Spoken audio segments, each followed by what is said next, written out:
biggest missed opportunity.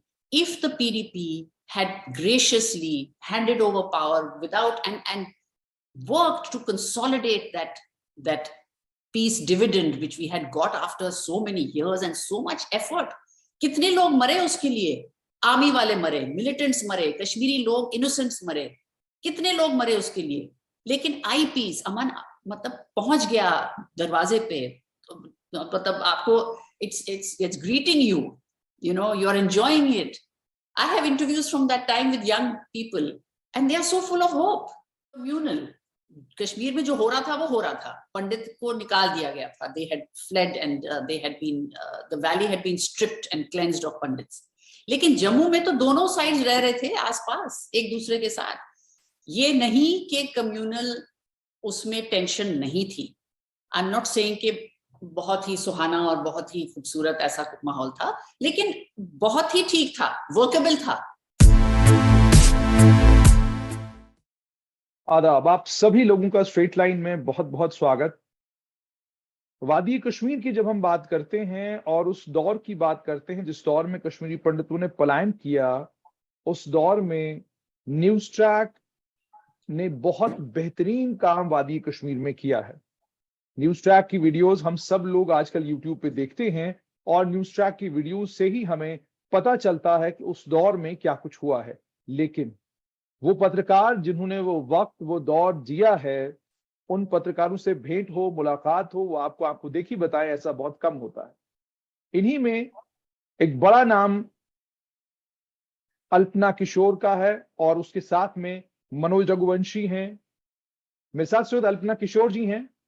आइए इन्हीं से सबसे पहले जानने की कोशिश करते हैं कि उस दौर में, उस वक्त में जब वो कश्मीर आया करती थी और ये डिजिटल मीडिया और ये सब बूम नहीं था, इतने चैनल्स नहीं थे, तो उस वक्त में कश्मीर में क्या कुछ था. अल्पना जी मेरे साथ. अल्पना जी बहुत बहुत शुक्रिया हमारे साथ जुड़ने के लिए.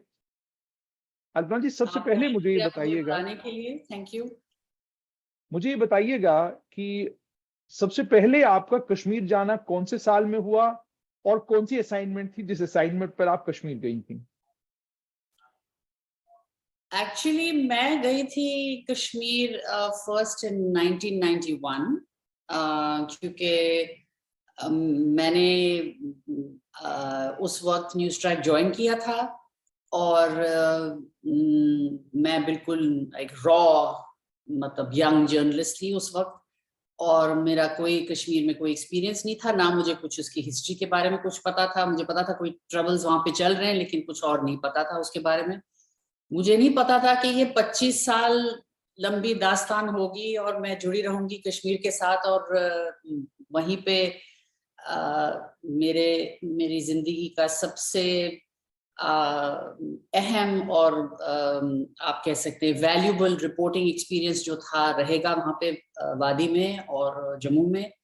तो इस स्टेट के साथ मैं जुड़ी रहूंगी और इसके बारे में ही मैं बात करती जाऊंगी कितने साल बाद तक. लेकिन उस वक्त मुझे कुछ पता नहीं था, ना मुझे कुछ पॉलिटिक्स उसकी पता थी. मैं गई थी क्योंकि मनोज जो मेरे प्रेडिसेसर थे, मेरे पहले वो सीनियर वरिष्ठ पत्रकार थे उस वक्त, और वो गए थे, वो कवर करते थे पूरे 1990 में जहाँ पे बहुत सारा कॉन्फ्लिक्ट हुआ था और सारी डेमोन्स्ट्रेशंस थी सड़कों पे, लाखों की डेमोन्स्ट्रेशंस थी और आजादी का वो एक जज्बा बहुत ही पीक तक पहुंच गया था. उस वक्त वो पूरा जो साल था मनोज ने बहुत बेहतरीन कवरेज की वहां पे और बहुत ही इंटरेस्टिंग और हिस्टोरिक वहां पे कवरेज की. लेकिन उसके बाद उनको थोड़े से थ्रेट्स मिलने लगे, तो ऐसा समझा गया कि उनको अभी ना भेजे और किसी और को भेजे. तो इसलिए मुझे आगे कर दिया गया और मैं गई पहली बार इसी वजह से. नहीं तो मेरा कोई वो था नहीं, I was not suppose to cover Kashmir, but मुझे भेज दिया गया तो मैं चली गई. और उसके बाद फिर मैंने ही रिपोर्ट किया, फिर I started reporting from then on. So बहुत ही मतलब इंटरेस्टिंग दौर था, बहुत ही इंटरेस्टिंग फेज था. सो या जैसे आपने कहा बहुत इंटरेस्टिंग फेज था, मैं शुरुआत यहीं से करना चाहूंगा कि आप बायर गई होंगी जब आपने श्रीनगर एयरपोर्ट पे लैंड किया.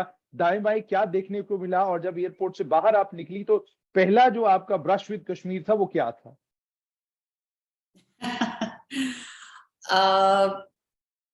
सबसे पहले तो उस वक्त तो ये प्रॉब्लम होती थी कि वहां पे मिलिटेंट्स जो थे, किसी किसी को पता नहीं था कि उनके पास सरफेस टू एयर वेपनरी थी कि नहीं थी। कुछ एक इंसिडेंट हुआ था, किसी को पता नहीं था कि एक्चुअली हुआ था कि नहीं, क्योंकि गवर्नमेंट ने कभी हमको सीधा बताया नहीं कि हुआ था या नहीं हुआ था। तो that would have been a very huge मतलब jump in the capability of the militancy. Okay? They can do surface to air missiles. So for that reason, the pilots at that time were told to land in the way the pilots used to land in Kabul. तो वो ऐसे धीरे धीरे नीचे descend करके नहीं land करते थे, वो ऊपर से सीधा उसी ऐसे ऐसे करके सीधा नीचे लैंड करते थे। तो that was my first brush with Kashmir. Okay? I had to go through this landing, which was quite, we were all quite nervous because we didn't know what kind of landing it was, but straight from the top we came down. We did not descend like that. We just took chakkars like this and landed straight on top of Srinagar airport. So that there was no chance for any missiles or anything. उस वक्त मैं गई थी, तो ये मेरा पहला experience था। और बाहर निकलते तो वैसे ही मतलब थोड़े चेक पोस्ट थे वगैरह, बट ठीक था, ऐसा कोई इतना माहौल नहीं था कि आदमी मतलब चल ना सके या टेरिफाई हो जाए, ऐसी कोई बात नहीं थी। Life was normal in a lot of the valley and it carried on as before. ये डेमोन्स्ट्रेशंस जो हो गए थे वो 1990 में हो चुके थे। अब इन अनईजी सा काम था और बहुत मतलब आर्मी को अभी भी कोई, आर्मी ने अभी तक पूरा ग्रिप नहीं अपना स्ट्रेंथन किया था। तो वो वादी में थे लेकिन बिट्स एंड पीसेस में, कोई ऑर्गेनाइज स्ट्रक्चर नहीं था। जो सिक्योरिटी ग्रिड था उनका वो 2-3 साल बाद पूरा हुआ, प्लानिंग हुई। इस वक्त तो मतलब जहां उनको मिल गए मिलिटेंट्स, मुठभेड़ हो गई, थोड़ा सा वहां पे गन फायर हो गया और कोई मतलब somebody died, somebody didn't die, that was a different thing, but it was not an organized grid structure like it exists today. Army was also groping in the dark. Paramilitary forces abhi pure aaye nahi the, so it was open season. मतलब militants had enough strength at that time to be to surprise the army, to surprise there were a lot of incidents. जब अल्पना जी हम बात करते हैं उस वक्त के officers के साथ, तो पुलिस के ऑफिसर ये कहते हैं कि जो सिविल एडमिनिस्ट्रेशन थी वो लगभग ना के बराबर थी, सिविल एडमिनिस्ट्रेशन थी ही नहीं, और कोई विंग ऐसा नहीं था सरकार का, कोई शोबा ऐसा नहीं था जो शोबा आतंकवाद के साथ और अलगाववाद के साथ उसका कहीं ना कहीं कोई ना कोई रिश्ता ना बना हो। लगभग ये स्थिति थी। जब आप गई तो आपको सिविल एडमिनिस्ट्रेशन वहां नजर आई, पुलिस क्या कर रही थी, ये सब चीजें आपने अपनी आंखों से देखी हैं, तो एज अ पत्रकार आपने क्या महसूस किया जो आज आप वो लोग सुनाते हैं? क्या यही थी स्थिति?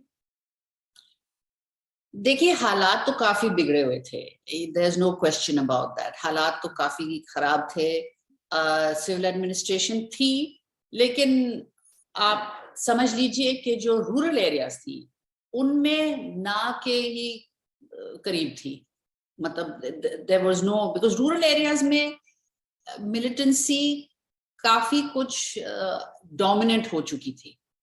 और एक और चीज है कि उस वक्त जो मिलिटेंसी थी वो कश्मीरियों की ही मिलिटेंसी थी, तो कश्मीरी नेटिव कश्मीरीज जो थे वो ज्यादा इन्वॉल्व थे, तो उनके कॉन्टैक्ट्स भी थे नेचुरली सोसाइटी में, वो सबको जानते थे, कम्युनिटी में जानते थे जहां पे रहते थे। अगर कुपवाड़ा का आदमी है या बारामूला का आदमी है या कहीं भी सोपोर का है, तो वो जानता था कि सोपोर में कौन रहता है, मेरे हमसाए कौन है, मेरे रिश्तेदार कौन है, मेरे मतलब शहर के बड़े नाम जो बड़े लोग हैं वो कौन है।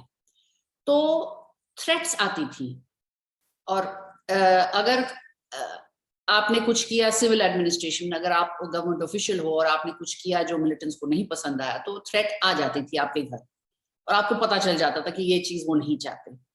तो नेचुरली आपने अपनी जान की हिफाजत करनी है और आप कोशिश करेंगे कि आप ऐसी चीज नहीं करेंगे जो मिलिटेंट्स नहीं चाहते। तो ये तो this is a simple thing, आदमी अपने लाइफ और फैमिली के लिए तो डरता ही है। और सो सिविल एडमिनिस्ट्रेशन फंक्शनिंग थी, लेकिन बहुत ही कम स्तर पे और लो लेवल पे, और जितना वो कर सकती थी वो कर रही थी। ऐसी बात नहीं कि मतलब कुछ हो नहीं रहा था, लेकिन बहुत स्लो डाउन हो गया था। अगर आप अर्जी दे किसी चीज के लिए, आपका पेंशन रुका हुआ है, आपका कुछ रुका, तो बहुत टाइम लगता था, क्योंकि लोग कहीं भाग चुके थे पोस्ट से, जो मतलब रूरल एरियाज में मैं बात कर रही हूँ।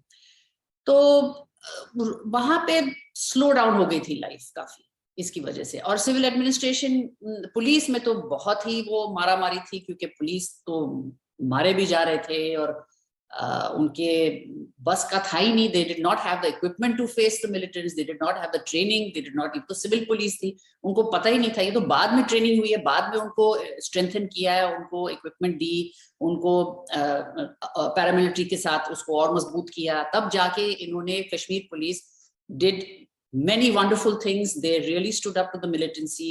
They have earned their stripes and their honor, because they did very well in those times after they were helped and they were given the support. They did, they did do that. So did the civil administration. जैसे आपने कहा civil administration ने किया, अल्पना जी ये भी आपसे जानना चाहूंगा कि उस दौर के बारे में जब हम ऑफिसर्स से बात करते हैं तो ऑफिसर्स ये कहते हैं कि जो जम्मू कश्मीर पुलिस में लेवल ऑफ ट्रस्ट था सरकार का वो बहुत कम था, और वो मुझे लगता है कि 90s की पीरियड की बात करते हैं। लेकिन जब आप गई हैं, चूंकि मैं न्यूज ट्रैक फॉलो करता रहा हूं, उसमें आप गवर्नर से भी आप बाइट ले रही हैं, आप जितने पॉलिटिकल पर्सनालिटीज हैं उनसे भी बात कर रही हैं, हुर्रियत के लीडर्स से भी बात कर रही हैं।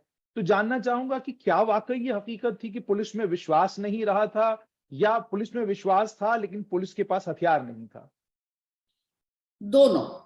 पुलिस में विश्वास नहीं था, क्योंकि बहुत से लोग जुड़े भी हुए थे, किसी का भाई मिलिटेंट था। वही मैं कह रही हूँ ना कि उस वक्त उस दौर में जो कश्मीरी थे वो ही मिलिटेंसी के फोरफ्रंट में थे। ये नहीं कि पाकिस्तानी थे या कहीं अफगानिस्तान से आए थे, वो बाद में आए। फर्स्ट 4-5 years तो कश्मीरी ही थे। तो एक का भाई वो पुलिस वाला था, एक मिलिटेंट था, किसी का वो गवर्नमेंट में स्कूल टीचर था, उसका भाई मिलिटेंट था, पार चला गया था। So this was a very family oriented thing. So naturally जो सेंट्रल गवर्नमेंट थी उस वक्त, उसको तो विश्वास नहीं था, but number two, the police had broken down, police force had broken down, because किसी का मतलब वो फायर पावर इक्विपमेंट wherewithal नहीं था to face the militants at that point in time.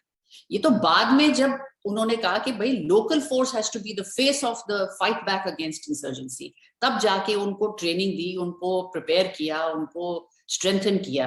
लेकिन उस वक्त तो देयर वाज नो थ्रेट्स इतने आते थे, मतलब same thing as civil administration, police वाले को ज्यादा थ्रेट मिलते थे। अल्पना जी मुझे ये बताइएगा 1992 में म्यूटनी भी हुई, वो म्यूटनी के बारे में आपको कुछ याद है, जो पुलिस ने म्यूटनी की थी? याद है, but I remember being there. We went to the police headquarters. It was there were people locked up there, मतलब के बाहर नहीं आ रहे थे या क्या था। I mean, look, this was a part of the whole एक एंगर भी था सेंट्रल गवर्नमेंट के खिलाफ, एक किस्म का मिलिटेंसी के साथ। I mean, after all, Kashmir police is also Kashmiri. It is part of society. It is part of community. They are also affected. अगर सोसाइटी में आजादी का माहौल है और लोग समझते हैं कि आजादी बस कल परसों आने वाली है, दैट वाज द माहौल कि बस अभी आने वाली है, तो किसी को पता ही नहीं था कि ये इतनी देर चलेगा। उन्होंने रियली सोचा कि हमने हथियार उठा लिए हैं और हमें ट्रेनिंग मिल रही है, वो 6 हफ्ते की मिल रही है या जो भी 10 दिन की मिल रही है ट्रेनिंग। लड़के बेचारे 14, 15, 17, 18 साल के जाते थे पार करके, उनके हाथ में गन थमा दी और बोला कि भाई जब तुम्हें आर्मी वाला दिख गया उसको एक गोली मार दो। तो अब आप एक ट्रेंड 200-year-old आर्म्ड फोर्स के खिलाफ इस बच्चे को भेज रहे हो, तो naturally there is no contest ना। नेचुरली जो 200 साल पुरानी इंस्टीट्यूशन है इंडियन आर्म फोर्सेस की, मतलब कितने सालों से उनकी इंस्टीट्यूशन चली आ रही है, ट्रेन्ड है, fully armed, fully equipped, not organised but fully equipped, not organised yet, क्योंकि उनका काम था बॉर्डर पे पेट्रोल करना, उनका काम नहीं था कि अंदर वो काम करें, इंसर्जेंसी संभालें। लेकिन they had the wherewithal, they had the infrastructure, they had the training, they had the history. अब आपने इस बच्चे को, 17 साल के बच्चे को आपने गन पकड़ा दिया और बोल दिया भाई बेटा जाओ और पुलिस वाले या फौजी को जो भी यूनिफॉर्म में दिख जाए उस पर गोली चला लो और भाग जाओ। तो ये तो there is no, it's a very unequal contest ना। तो बट एट दैट टाइम इतनी बिलीव थी कि उन्होंने कहा कि ये बच्चे कर ही लेंगे, ये हमें आजादी दिलवा देंगे, ऐसा हो जाएगा। I mean it's a wishful thinking, जो भी है, बिलीव थी उस वक्त, बहुत स्ट्रॉन्ग बिलीव थी और पूरे सोसाइटी में ये बिलीव थी। It was like a wave. So police, जो आप पुलिस म्यूटिनी के बारे में बात करी, तो वो अलग थोड़ी रह सकते हैं, वो तो उसी सोसाइटी में रहते हैं, तो उसके बाहर थोड़ी रह सकते हैं। तो उनमें भी जो जज्बा था, जो गुस्सा था, ट्रस्ट के इश्यूज थे, जो आप कह रहे हो सेंट्रल गवर्नमेंट उनको ट्रस्ट नहीं करती थी, with some reason, with some good reason के ये शायद militants के साथ जुड़े हुए हैं। But later on, I think all these issues got ironed out in the police. Definitely, they were set up, they were helped, they were supported. Paramilitary became their strong arm. They provided good intelligence. They functioned as a good police force should. So I met so many Kashmiri police officers उस जमाने के, Do you remember some? Medal जीते हैं, कुछ याद है आपको? अब नाम तो मुझे कम ही याद है, ये बहुत पुराने आप पूछ रहे हो सवाल, बहुत साल पहले, बहुत थे। सरदार खान का नाम सुना? फारूक खान था, जो उन्होंने भी उस वक्त बहुत ट्रेनिंग की थी, बहुत इंटेलिजेंस में, और बहुत से थे। can't remember so many. मुझे एक चीज बताइएगा कि जब हम 1990s की बात करते हैं, आप न्यूज ट्रैक में 1990s में जुड़ी हुई थी या आप 1991 में ही न्यूज ट्रैक में आई थी? नहीं, आई थिंक 1990 में मैंने ज्वाइन किया था, but my Kashmir story started from 91। तो आपकी 91 से स्टोरी स्टार्ट हुई। अल्पना जी, मुझे ये भी बताइएगा, अगर मैं आपको कहूं कि 3 बड़ी गलतियां कौन सी हुई जिन गलतियों के चलते आतंकवाद को आज 30 साल हो गए हैं और 30 साल के बाद भी आज भी एनकाउंटर हुआ है शोपियान में, तो क्या 3 बड़ी गलतियां हैं वो जो 3 गलतियां आप मानते हो केंद्र सरकार से हुई, हमसे हुई, जिसके चलते आतंकवाद खत्म होने की बजाय अभी भी जितना भी है, मान लीजिए 2 आतंकवादी भी हैं लेकिन आतंकवाद अभी भी है? देखिए, मुझे बड़ा साफ मैं आपको ये बता सकती हूँ, कश्मीरियों की तरफ से क्या गलती थी, सेंट्रल गवर्नमेंट की तरफ से क्या गलती थी, और आज जो हुकूमत है उसकी तरफ से क्या गलती है। I start with the Kashmiris because they started it, they have started this insurgency. कश्मीरियों ने 2 गलतियां की।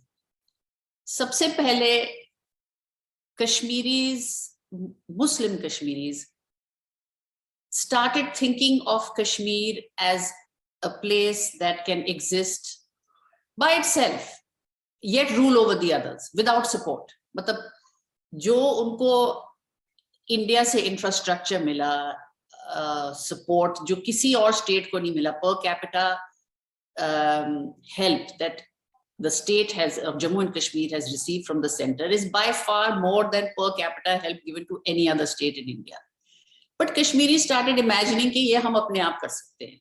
ये पहले का उनका था, मतलब एक जुनून सा था कि हम स्विट्जरलैंड बनेंगे। तो ये बिलीफ ही मिस्टेकन थी, ये गलत बिलीफ थी। यू कैन नॉट एग्जिस्ट, आप शेर के मुंह में बैठे हुए हो, एक तरफ पाकिस्तान है, एक तरफ इंडिया है, एक तरफ चाइना है। आप कैसे समझ सकते हो कि आप एक छोटी सी मतलब स्विट्जरलैंड बन के आराम से सब आपको जीने देंगे? नहीं जीने देंगे, मतलब सबका इंटरेस्ट है वहां पे। तो you have to learn to live with your geography. You cannot separate yourself from your geography. वो कॉम्प्रोमाइज आपको करना ही है, चाहे कितना भी आपका वो आजादी का एक बहुत ही बेहतरीन ख्वाब था। और मेरे बड़े अच्छे दोस्त थे कश्मीर में, प्रोफेशनल्स थे, डॉक्टर्स थे, television journalists थे, wonderful people, poets, writers, musicians, जिनका ये ख्वाब था. लेकिन this was a mistaken belief because it was not based in reality. So सबसे पहले आपने reality देखनी है. वो reality इस आजादी के जो सपने में थी वो completely missing थी. कि आप कैसे survive करोगे? आपका तो खाना भी नहीं हो सकता जब तक आपको aid मिले कहीं और से. You are a landlocked country. You cannot support yourself. If you are a country, then you will. Then how are you going to manage Jammu? How are you going to manage Ladakh? You are in, one पता नहीं 6% या 5% of the land. कैसे आप संभालोगे ये सब? तो ये ख्वाब जो था, this was a mistaken ख्वाब. I think partially this was based on Jinnah's two-nation theory, which is the worst, most evil theory I think of. This theory allowed the Muslims to believe कि हमारी destiny अलग है, but they don't want to go to Pakistan क्योंकि हम पंजाबियों से घिर जाएंगे, वो हमें dominate करेंगे, हम तो अपना चलाएंगे. तो ये दोनों mistaken beliefs हैं. In the global world of today, you have to live with diversity. हमारे बच्चे सब जाते हैं, उनको, मैं सैन फ्रांसिस्को में बैठी हूँ, आप कभी कल लंदन जाना चाहते हैं, कोई और बच्चा कहीं, तो कैसे जीते हैं वहां पे? अपने होमोजेनस कश्मीरी समाज में तो नहीं जीते ना. अंग्रेजों के साथ जीते हैं, कालों के साथ जीते हैं, चीनियों के साथ जीते हैं, देसियों के साथ जीते हैं. So there is a heterogeneous diversity in the world today. We make our careers in places and where we have to live and work with other people. So this is a mistaken belief कि हमारी जो purity है, हम कश्मीरी हैं या हम मुस्लिम हैं, हम सिर्फ पाकिस्तान में रहेंगे, हम सिर्फ कश्मीर में रहेंगे, ये mistaken ही belief है. This is a terrible theory. It doesn't work, and especially not in today's world. So that was mistake number one. Second mistake, I believe, really was a very bad mistake, was when Kashmiris were going through a very bad time democratically, elections rig हो रहे थे, central government की तरफ से बहुत गलतियां हुई, और माहौल, India had sympathy, the public of India had sympathy for the Kashmiri people. If only in 1988, instead of turning to Pakistan and asking for arms, the Kashmiri rebel leadership had turned to India's opposition and to India's people and said, please support us. The central government is playing havoc with us, because it had happened to other states as well. लेकिन other states में Pakistan involved नहीं है, border पे नहीं है, तो वो attention नहीं मिलता उनको. Central government had dismissed state governments all over India in unfair means, by unfair methods. लेकिन वो attention उनको नहीं मिली. कश्मीरी ने सोचा भाई मैं तो, वो attention seeking kind of thing कि मैं special हूँ. So that is, I think, a huge mistake. Had they turned to the public of India that had sympathy for them, for their rigged elections, for the way their government was dismissed. I mean, this is a democracy. Turn to the public, make your case, make an appeal. But they never did. They went straight to violence. And so immediately public opinion then started slowly, not right away, but within the next 2, 3 years, 4 years, 5 years, it started turning against them. But it was not against them in the beginning. That's my very important point, which Kashmiri people, especially your generation, should know. कि उस वक्त sympathy थी पूरे India में, media में, press में. Can you imagine कि लोग, प्रेस लिख रही है कि भाई ये गलत हो रहा है, तो आपने हाथ क्यों नहीं जोड़े उनके साथ? आपने उसको ठुकरा के आप पाकिस्तान की तरफ चले गए, जो already is regarded as an enemy by India, that has attacked India 3 times. What do you expect then? Naturally public opinion will swing against you. And यही हुआ. So ये तो कश्मीरियों की तरफ से गलतियां थी. सेंट्रल गवर्नमेंट की तरफ से तो गलतियां बेशुमार थी. इन टर्म्स ऑफ 1980s का जो डेकेड था, उसमें rigged elections, removing the chief minister, putting a puppet regime, GM Shah की जो regime आई थी, फिर वो बहुत ही मतलब it was a mess. Rigged elections were also with a purpose. The Islam Pasand kind of parties were coming to power. Government of India did not want that. So they clamped down, they rigged those elections, whatever happened. But it left a terrible taste in the mouth. It could have been managed much better. There are ways to stop this Islamist wave coming. Islamists bhi power mein aate hain, they have to compromise. Because they have to live with Jammu, they have to live with Ladakh, they have to deal with central government. नहीं तो पैसे कहाँ से आएंगे? सो Islamist भी जो होते हैं वो भी कॉम्प्रोमाइज कर लेते हैं। ये तो तरीके हैं जिनको आप यूज कर सकते हैं, लेकिन central government clamp down, rigged the elections very badly, did a bad job of managing this whole situation. So that was, of course, one. The people in Kashmir did not trust the central government with good reason. They did not believe that they would deliver those promises. So at various stages बहुत गलतियां हुई हैं, लेकिन ये मैं कहूंगी कि किसी तरह की डेमोक्रेसी चलती रही, आती गई वापस, चली भी गई तो आ गई वापस। 96 में आ गई, मतलब अगेन इलेक्शंस वर हेल्ड, किसी तरह से जो भी, वो भी बड़ी मुश्किल से इलेक्शंस होल्ड हुई, लेकिन एक सॉर्ट ऑफ इलेक्टेड गवर्नमेंट आ गई वापस। सो ये कोशिश तो थी, but I think the biggest mistake central government made, or even the state government, was much later. Vajpayee के दौर में बहुत ही प्रोग्रेस हुई, बहुत ज्यादा. We were this close to solving the Kashmir issue with Pakistan, and if that had gone through, it would have changed history completely. That was the biggest, the saddest setback कि वो नहीं हो सका, because Vajpayee ने इतनी कोशिश की. And Prime Minister Vajpayee was a fantastic, visionary kind of a prime minister. He had a huge, broad-minded kind of vision. छोटा vision नहीं था, you know, कि सिर्फ ये लोग, सिर्फ वो लोग थे, तबके, इस तबके के लोग, इस धर्म के लोग नहीं. उनका बड़ा broad vision था इंडिया के लिए. और जैसे हमारा सेक्युलर कॉन्स्टिट्यूशन में लिखा हुआ है, उस तरह का विजन था.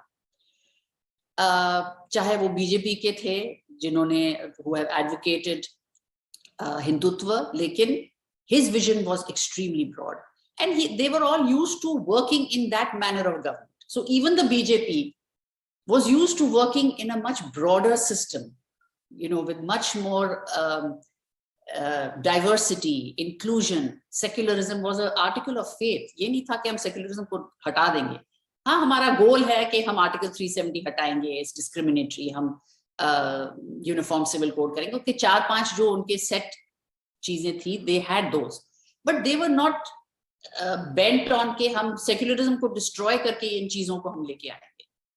ये उनकी सोच नहीं थी. उनकी सोच बहुत बड़ी थी. तो उस वक्त उन्होंने जब हाथ आगे किया, और उस वक्त मुशर्रफ थे जो पाकिस्तान के प्राइम मिनिस्टर, ये प्रेसिडेंट थे. तो हाँ, प्रेसिडेंट थे. तो उस वक्त ये मौका बहुत ही अच्छा था. एंड फिर उन्होंने ओपन कर दिया बॉर्डर्स को, हल्का सा ओपनिंग की, बस चलने लगी. तो it created a sea change.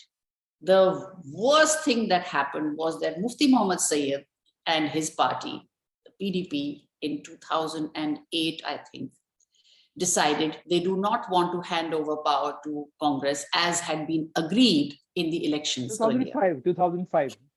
It was in 2005. 2005, yeah. No, 2005. When they had to hand over in 2005, right? 2005, yes. They did not want to hand over. So they made their displeasure very clear. They did not cooperate, though finally Congress decided. Mufti Muhammad Sayyid went to Sonia Gandhi and said, please don't take over. Let us carry on for 6 years because Kashmir हाथ से निकल जाएगा, which was absolutely untrue. Kashmir उस वक्त बहुत खुश था. सब बहुत खुश थे. मतलब पूरे कंट्री में बहुत खुश थे. पाकिस्तान में खुश थे. Everybody was happy. The arrangement was working well.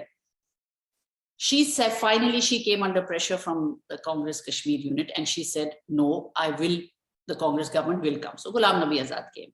लेकिन उनकी सरकार को कभी कोऑपरेशन नहीं मिली from the PDP, and there was always an attempt to undermine, undercut, which was the worst thing to do at that point in time. अभी आप इतने सालों के बाद आपको थोड़ा सा बैलेंस मिला है, लोग खुश हैं, अमन है, शांति है, इलेक्टेड गवर्नमेंट चल रही है, all systems of government are functioning well, terrorism is at all time low. I mean, इससे ज्यादा आपको क्या चाहिए कि अभी लोग सोचते हैं कि लोगों में उम्मीद थी कि कुछ होने वाला है, कुछ हो सकता है, हमारा ये जो स्ट्रगल है ये जाया नहीं हुआ, हमें भी कुछ मिल सकता है, बॉर्डर खुल सकते हैं, हम थोड़ा बहुत जा सकते हैं और हम अपने सिस्टम से, अपने कायदे से रह सकते हैं।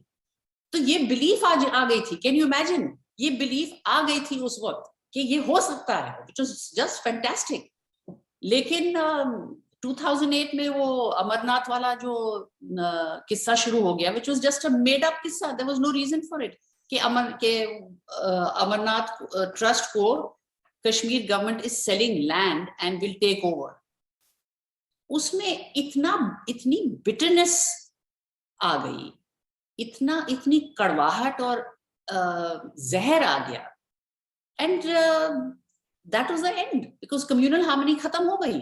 जम्मू में रिएक्शन शुरू हो गया, जैसे ही जम्मू में रिएक्शन शुरू हो गया and the poor Jammu Muslim started bearing the Brunt of this, everything changed, you see. Then you go back to being that same, we are stuck in that Hindu Muslim two nation theory rubbish, that गंदगी जो 1947 में जिन्ना ने शुरू की थी, उसी में हम ट्रैप्ड हैं। और जो भी सड़क आती है अमन से, इधर से उधर से लेके, finally we end up in this Hindu Muslim facade. So that was the biggest missed opportunity. If the PDP had graciously handed over power without and worked to consolidate that peace dividend which we had got after so many years and so much effort. कितने लोग मरे उसके लिए, army वाले मरे, militants मरे, कश्मीरी लोग innocents मरे, कितने लोग मरे उसके लिए, लेकिन आई पीस, अमन मतलब पहुंच गया दरवाजे पे, मतलब आपको it's greeting you, you are enjoying it. I have interviews from that time with young people and they are so full of hope.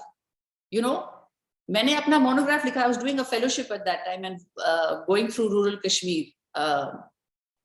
There is so much hope in that fellowship. When that monograph that I wrote, when I look back and I read those things, young people, मैंने young people को interview किया था. I used to go to schools and I used to sit and chat with them in the classroom with the teacher.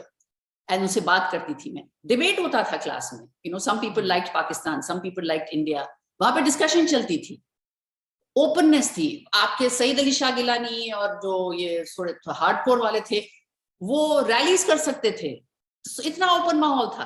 Can you imagine कि rally, opposition leader, Islamist leader is giving a rally and saying, talking about Pakistan and talking about his rather radical thinking, but he's allowed to. उनको वो खुली जगह दी गई थी, rally कर सकते थे, लोग आ सकते थे, बैठ के सुन सकते थे और पीसफुली चले जा सकते थे। तो वो स्पेस थी उस वक्त। अब इसको आप डिस्ट्रॉय करो just for your selfish things कि मुझे पावर चाहिए। This is the worst mistake made at that point in time.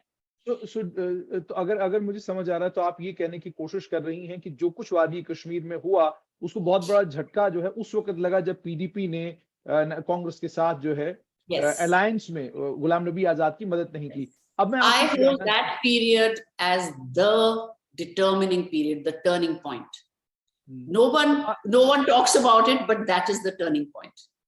मुझे एक चीज और बताइएगा कि 2009 से लेकर 2014 तक उमर अब्दुल्ला की सरकार रही, उस सरकार के ऊपर भी ये इल्जाम लगते हैं कि उन लोगों ने भी 2009-10 में जो किया उसी के नतीजे में बुरहान वानी बना, उसी के नतीजे में दोबारा से आतंकवाद जो है कश्मीर घाटी में आया। क्या आप भी मानती हैं ये सब चीजें? Sorry, I didn't understand your question. आप कह रहे हैं कि उमर अब्दुल्ला ने क्या किया? Sorry? नहीं, मैं ये कह रहा हूँ 2009-10 में जो कश्मीर में जो कुछ हुआ शुपियन में, और उसके बाद 120 के करीब जो है बच्चे मारे गए, और फिर ये कहा जाता है कि बुरहान वानी इंस्पायर हुआ था 2009-10 के ही उन इंसिडेंट्स के साथ, और 2014 में वो आतंकवादी बना, और फिर 2015, 16, 17 में हमने आतंकवाद की एक नई शक्ल जो है घाटी के अंदर देखी। तो आपसे ये जानना चाहता हूँ, क्या आप भी, do you also buy this theory that somehow whatever happened in 2009-10 was responsible for the revival of terrorism in Kashmir Valley? Or you believe that it was 2005, 6, 7, 8, whatever happened during those years? I think उसकी भी जड़ वही जाती है, वो हिंदू मुस्लिम फसाद में, and the alienation of Jammu, because Jammu was not communal.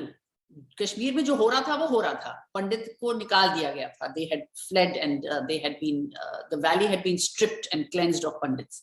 लेकिन जम्मू में तो दोनों साइड्स रह रहे थे आसपास एक दूसरे के साथ, ये नहीं कि कम्युनल उसमें टेंशन नहीं थी। आई एम नॉट सेइंग कि बहुत ही सुहाना और बहुत ही खूबसूरत ऐसा माहौल था, लेकिन बहुत ही ठीक था, वर्केबल था, पीसफुल था, लोग एक दूसरे के गले पे नहीं पड़े हुए थे, रह रहे थे एक दूसरों के साथ। थोड़ी सी सस्पिशन थी, टेंशन था, लेकिन थोड़े थोड़े पॉकेट्स में था। लोग स्कूल जाते थे साथ, लोग काम करते थे साथ, लोग एक दूसरे के साथ एक विलेज में रहते थे, तो लाइफ नॉर्मल चल रही थी। एक दूसरे के साथ वो नहीं था इस तरह का टेंशन। तो जब Jammu became affected, that is the turning point. फिर वो then that becomes Hindu-Muslim divide. That's when BJP comes and starts भड़काएं the Jammu Hindus as well. कि भाई तुम तो यहाँ पे तुम क्यों बैठे हुए हो ऐसे अपने हाथ धो के, you have to fight for your rights and you are the victim. So ये तो सब आ जाते हैं, जब दुकान खोली हुई है तो सब दुकानदार तो आ ही जाते हैं अपनी चीजें बेचने के लिए। तो वही हुआ जम्मू में। So that is what I feel that 2009-2010 आपकी जनरेशन शायद देख सके कि हाँ भाई वो था टर्निंग पॉइंट, लेकिन मैं तो पहले से देख रही हूँ ना। I know the chain, I know what led to what and what led to what. For me, the root cause is that Amarnath issue, which was a useless and absolutely फजूल का इशू, कोई था ही नहीं issue. क्या था issue कि किसी उनको टेम्पररी लैंड दिया था कि भाई आप अपने स्ट्रक्चर्स लगा दो, जब वो आएंगे जो वर्शिपर्स हैं, डेवोटीज हैं, वो आएंगे, उनके लिए जगह चाहिए, तो थोड़ा सा आप तंबू वंबू लगा के थोड़े टेम्पररी शेल्टर्स लगा दो, जब वो चले जाएंगे हम निकाल देंगे। इसको बना दिया कि भाई हिंदू टेक ओवर कर रहे हैं कश्मीर को, कश्मीर लैंड बाय अप कर रहे हैं, हमारा लैंड खतरे में है। ये तो पुरानी कहानी है, चलती जाती है। अच्छा, मुझे अल्पना जी ये बताइएगा, who for you, if I ask you कि better politician for Kashmir Valley, who would you rate? Farooq Abdullah, मुफ्ती मोहम्मद सैयद, महबूबा, उमर अब्दुल्ला, इन चार में से आपको चुनना हो तो कौन आदमी ऐसा है जिसको लेकर आप कहेंगे कि इस आदमी में जम्मू कश्मीर को लेकर एक विजन भी था और ये वो आदमी था जो कुछ कर सकता था लेकिन मौका नहीं मिला? आई थिंक विजन तो आई कांट से कि किसी के पास ग्रेट विजन था। Nothing that was sensible or in that way great. They're all not because के वो विजनरी नहीं है, I'm sure होंगे, लेकिन circumstances उनको फोर्स कर लेती हैं। तो अगर आप कुछ बोलो भी, आपकी कंस्टिट्यूएंसी है जो इस्लाम पसंद है, वो आपके खिलाफ टर्न कर जाएगी, तो you have to keep them in your pocket. ये तो स्टैंडर्ड पॉलिटिशियन की जो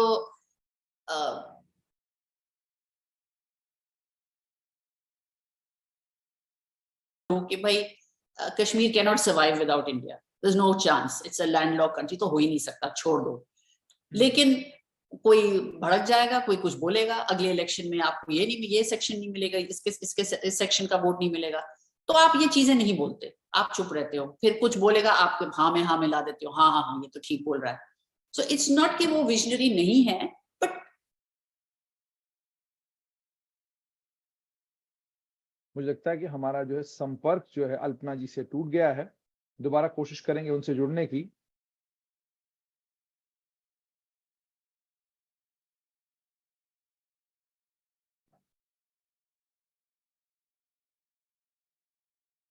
तो ये आपने अल्पना जी को सुना है, अल्पना किशोर, पत्रकार की घाटी को इन्होंने कवर किया है, बहुत सारी बातें इन्होंने कही। अनफॉर्चुनेटली अंत में हमारा इनसे राब्ता जो है वो टूट गया, लेकिन कश्मीर को लेकर बहुत कुछ इन्होंने कहा और सबसे अहम ये कहा कि वो 2005 और 2008 के बीच में जो हुआ, उसी के कारण कश्मीर में जो एक अपॉर्चुनिटी मिली थी, कश्मीर में स्थायी शांति आती, आतंकवाद खत्म हो जाता, वो एक अपॉर्चुनिटी हमने मिस की। उसी के चलते आज भी घाटी में, हालांकि आतंकवाद कम हुआ है, लेकिन आतंकवाद आज भी घाटी में है।